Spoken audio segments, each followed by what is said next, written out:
Ang trip natin ngayon ay para sa mga kababayan natin from all over the world na miss ang lugar na ito. Club Moi sa Mandaluyong City. Pagpasok mo pa lang, animoy ikaw nasa Studio 54 ng New York City at Caesars Palace ng Las Vegas.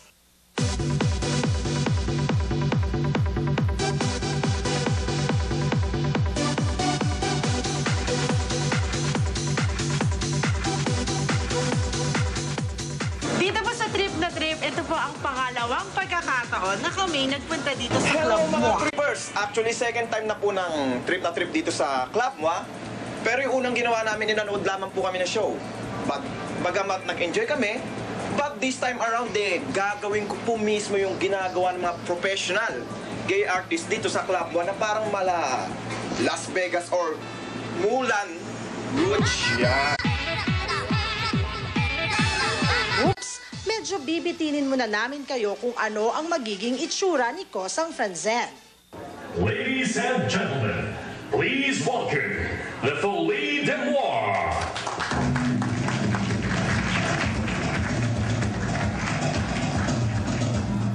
Opening number pa lang, hahanga ka na agad sa Folie de Moi. Ito ang version nila ng Showgirls. Bawat production number, bibilib ka talaga. From the props, costumes, and choreography. Pinaghirapan talaga.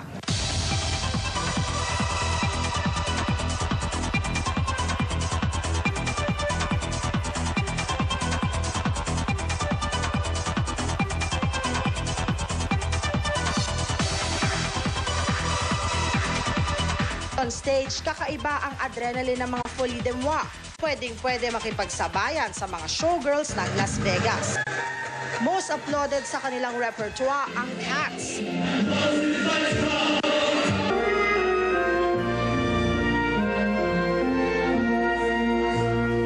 Spoof ng Titanic.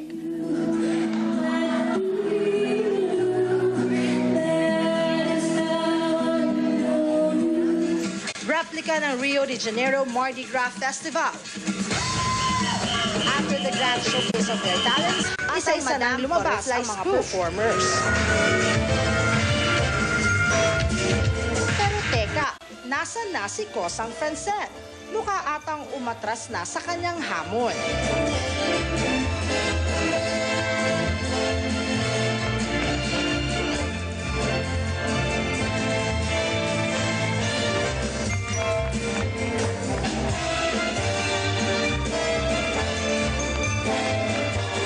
The beautiful lady that came out, she's Francine. That's Francine. Yeah. Hindi namin akalain na si Kosang Franzen na pala ang huling lumabas sa stage. In fairness ha, maganda ka pala Kosa kung naging babae ka. Ganun pa man, pinahanga mo talaga kami. Para sa amin, pasado ka na naging isang showgirl. Kaya sa mga nagbabalak magbalik bayan, if you're in Manila, ito ang hindi nyo dapat palagpasin, ang mga transvestites at gay performers na pang world class.